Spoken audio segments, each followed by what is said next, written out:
In the cartoons that we loved as kids, abusive parents often get turned into a punchline, a reset button gag, or just normal family dynamic. In fact, the majority of shows end up teaching us that being treated like by your parents is just part of life. I mean, I don't think so, and not all cartoons think that either. So today we're going to look at cartoons that portray abusive parents the right way and which ones really up and figure out why this even happens. And first, I want to talk about the right way cartoons handle it. Now, put down the pitchforks. I know there's no real right way to handle a topic like this, but it's undeniable that some shows do it way better than others. And these shows are the best examples that you don't have to sugarcoat heavy topics just because you're a kids show. Let's start with Gravity Falls, a show full of fun mysteries on the surface that also shows one of the best examples of parental manipulation and control in kids animation. We're not talking about Dipper and Mabel's parents as the abusers here. They're barely in the show after all, since they send their kids over to stay with their scam artist Grunkle. Thinking about it a bit, that might actually be its own form of neglect. But oh well, that's not what we're focusing on today. No, the real example we're looking at today are the absolute maniacs that are the Northwest parents, and what they've done to their poor daughter. You dare disobey us? Tingly tingly! Pacifica herself was introduced in the show as a real piece of work. She was bossy and mean, and had the social skills of a sheltered child in Beverly Hills. Just throw money at your problems and they'll go away, right? Yes! We did it! Can I pay you to pretend that never happened? And we're just supposed to accept that this is her personality. She's got the looks, the connections, and the power to be a snotty brat and back it up with the $10,000 in her expensive purse that also probably costs $10,000. But then we find out that Pacifica's home life might not be the rich girl fantasy everyone dreamed to have. We see signs of it first when Mabel and Dipper challenge her to a golf war, ignoring the little golf ball tribe that wants to kill them. Pacifica's behaviour in this episode just screams that something's off. Pacifica, darling, we have a party to go to. We'll just read about your victory in the paper. Yeah, because teaching your kid that winning and looks are all that matter is not going to lead to any self-esteem issues at all. And of course, as the good parents they are definitely going to stay and watch their daughter win, right? Of course not. All they do is put pressure on her to remind her that she has to win, or else. Just remember one thing. You're a Northwest. Don't lose. I don't know about you guys, but that sounded like a very clear threat. He's not trying to support her. He's trying to remind her that there will be consequences if she loses. Keep in mind, this isn't even a massive competition or anything that would be broadcast and made known to the world. Nah, this is just a little argument between two kids. That's not discipline, that's just psychological abuse. So, why are these abusive assholes in the section where things are done right? Because just like pretty much every other aspect of the show, things are done right. The interactions between Pacifica and her parents aren't played for laughs. When it happens, it's uncomfortable. You're supposed to feel sick watching it. Dipper sees it happen and is genuinely horrified, which validates what the audience is feeling. But that's not the only thing they do right. After all the torment and all the abuse, Pacifica breaks free. In Northwest Mansion Mystery, she defies her father, opens the gates to let the townspeople in, and faces the consequences of standing up to her abuser. And she doesn't just wake up and start fighting back. We see that it's a struggle. You can clearly tell how much of a fight she has to put in to not relapse into her old habits. Tingly! Is this bell broken? Our family name is broken, and I'm gonna fix it! The show makes it clear that what her parents did to her was wrong, that breaking free is hard, and that it takes real courage to stand up to people who've controlled your entire life. That's how you handle this topic properly. Well done. And Gravity Falls isn't the only show that has at least some emotional decency. Steven Universe has its own fair share of emotional abuse. And oh boy, this one's a proper minefield to talk about, because the abusive parent in question is dead before the show even starts, and yet her damage is literally the entire foundation of the series. Rose Quartz, or as we later find out, Pink Diamond, is Steven's mum, and for the first chunk of the show, she's this mythical figure that everyone loved and adored. She was kind, she was caring, she fought for Earth and protected her friends. At least, that's what everyone keeps telling Steven. Your mother led us to glorious victory, but we chose to fight alongside Rose, and here. We made our stand. But then we start getting cracks in the perfect image. Little moments where you go, hang on, that doesn't sound right. Like when we find out that she lied to everyone about being Pink Diamond. Or when Pearl has a full mental breakdown in Rose's scabbard. Because Rose kept secrets from her, even though Pearl dedicated her entire existence to serving her. Everything I ever did, I did for her. Now she's gone. But I'm still here. And that's not even scratching the surface. The more we learn about Rose, the worse it gets. She treated people like toys. She manipulated Pearl into an unhealthy obsession that lasted thousands of years, and then dumped her for a glorified SoundCloud rapper living in a van. She started a war, faked her own death, and then left everyone else to deal with the consequences, while she got to reset her life as Steven. I know. I wanted to tell you for so long. Mom was Pink Diamond.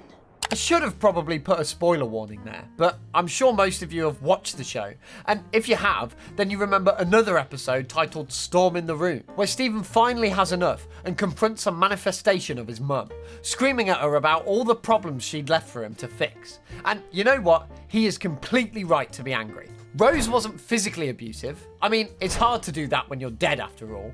She was loving and kind and patient, and everything else Pearl loves to glaze her for. But she was also manipulative, selfish, and emotionally neglectful, in ways that destroyed the people around her.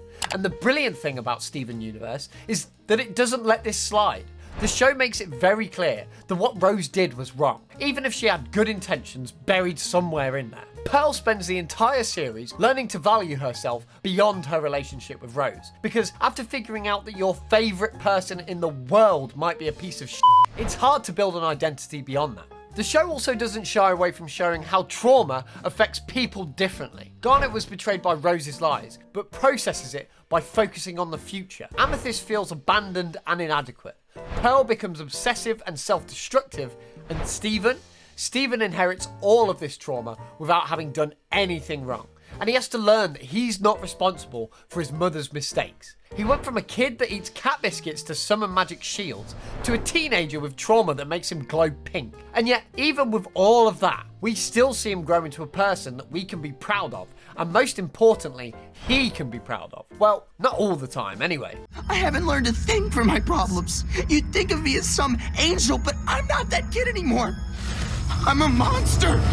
That's what makes this show so special. It teaches kids that healing takes time, that setting boundaries is okay, and that you're allowed to be angry at people who hurt you, even if they're family. Hell, especially if they're family. You don't owe your parents forgiveness just because they gave birth to you. And if someone's hurt you, you get to take all the time you need to process that. Steven Universe could have easily played Rose's abandonment and manipulation for drama without addressing the real harm it caused. But instead, it treated the emotional seriously, showed the long-term consequences, and gave us a roadmap for how to heal from it. That's pretty bloody powerful for a kids show about magical aliens. And of course, if we're talking about shows that mess up with magic and disasters, then we've got to talk about Fire Lord Jose.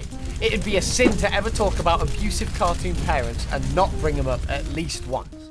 Jose has to be one of those characters that was made without a single shred of love in his heart. I mean, Zuko is a pretty straightforward case, permanently scarring his face for trying to think about the other people of the Fire Nation, then banished him with an impossible mission designed to keep him away forever.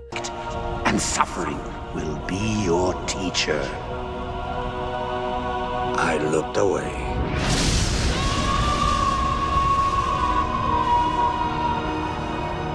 Yeah, that's what it means to be born as the black sheep of the family. But what about Azula? Apart from the girl probably being an absolute psycho, she's been equally damaged by his conditional love and manipulation. She was groomed into being his perfect weapon, which makes her not really understand what love is. Oh, I love you, Azula. I do.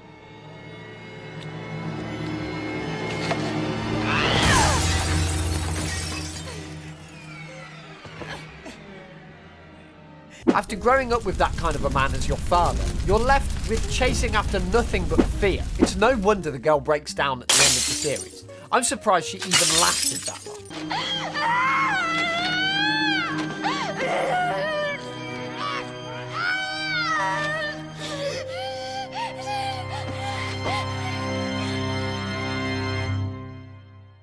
And the show doesn't even try to give Jose a shred of remorse. He's painted as a maniacal, crazed villain with nothing but world domination on his mind.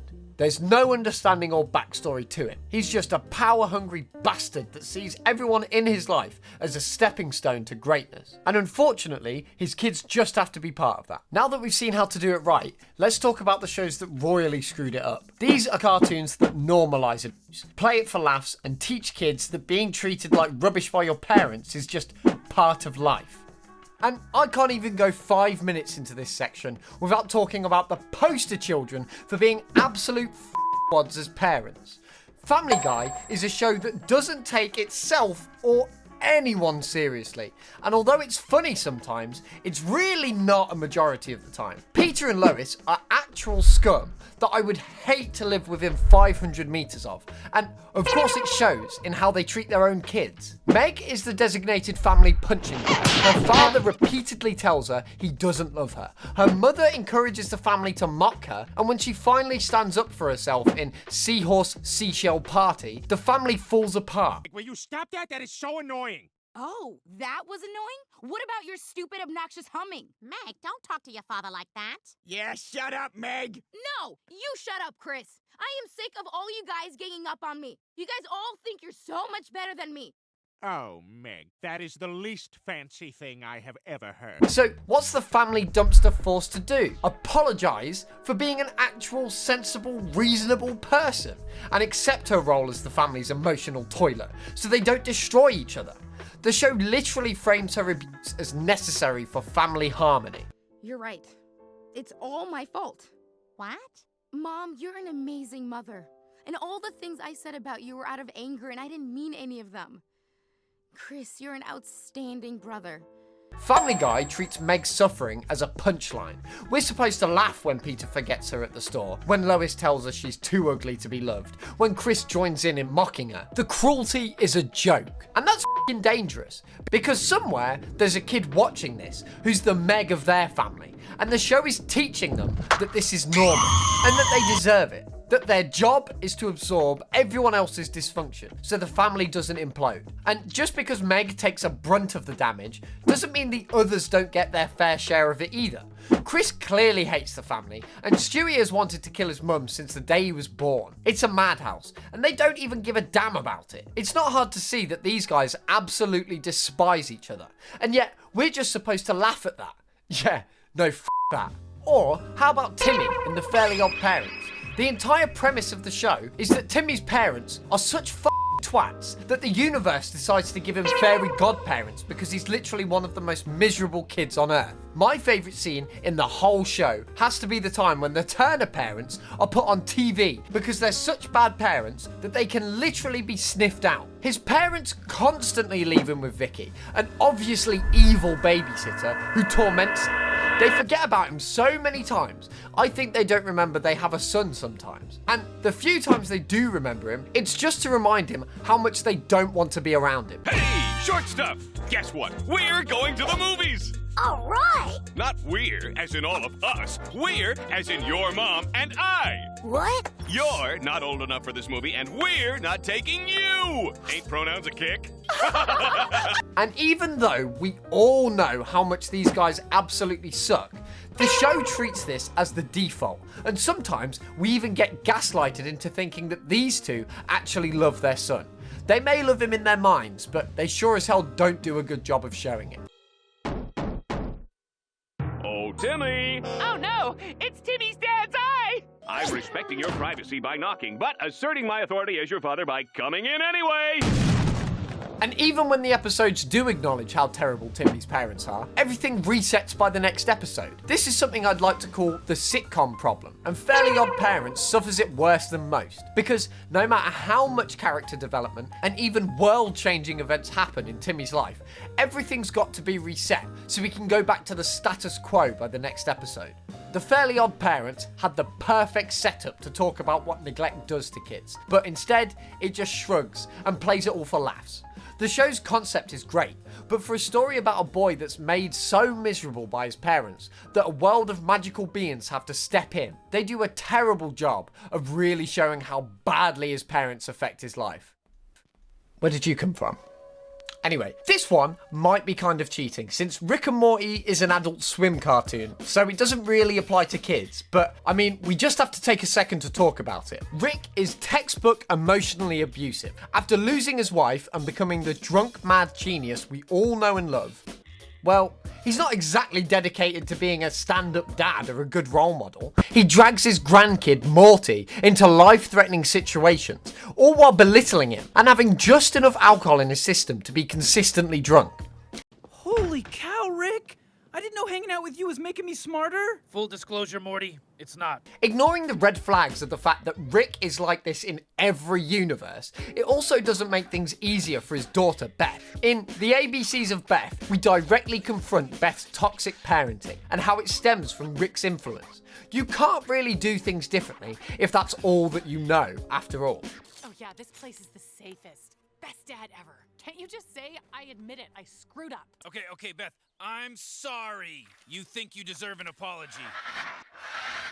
Rick's a f***ing genius. We all know that. And Rick takes every opportunity to remind us. But genius doesn't usually translate directly to knowing how to be a good father. Now, why do I think the show does this wrong? Well, personally, I think Rick and Morty suffer from what I'd call nihilism as swagger. The show often uses Rick's belief that nothing matters as justification for his treatment of others. And while the show sometimes pushes back on this, it also frequently rewards Rick for his behaviour. This means that no matter how many times Rick is shown to literally be the worst of the f***ing worst, we're just supposed to not think about it too deeply because he thinks that nothing matters and he loves his family. Sometimes. That's why he's the GOAT! The GOAT! And don't get me started on the dysfunctional power couple. Beth is a suppressed powerhouse of a woman who'd burn the world down if you really pushed her enough. And Jerry is a fucking coward who'd throw his own family into the sun if it'd buy him one more day on Earth. Together, they make a natural disaster of a couple, using Summer and Morty as emotional support animals for their failing marriage. The kids are constantly forced to mediate between two adults who should bloody well know better. Show you something? Morty, no offense, but a drawing of me you made when you were 8 isn't gonna make me feel like less of an accident. What? On one of our adventures, Rick and I basically destroyed the whole world. When Beth and Jerry finally divorced in season 3, the kids were noticeably happier and healthier. That should tell you everything you need to know about how toxic their relationship is. But instead of exploring that, the show just kept going. Rick and Morty is smart enough to know what it's doing, but not brave enough to actually commit to addressing it. So, we're left with a show that sometimes acknowledges abuse, while also frequently celebrating it. At least Rick is self-aware enough to admit it. Dad?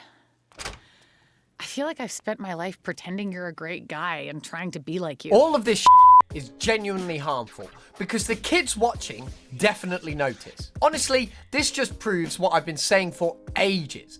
Bad parents ruin everything. Speaking of which, if you want to see more terrible parenting in action, I've got a whole video breaking down the worst parenting styles in cartoons. Go watch it. Go on. Watch it. You know you want to. Anyway guys, cheerio.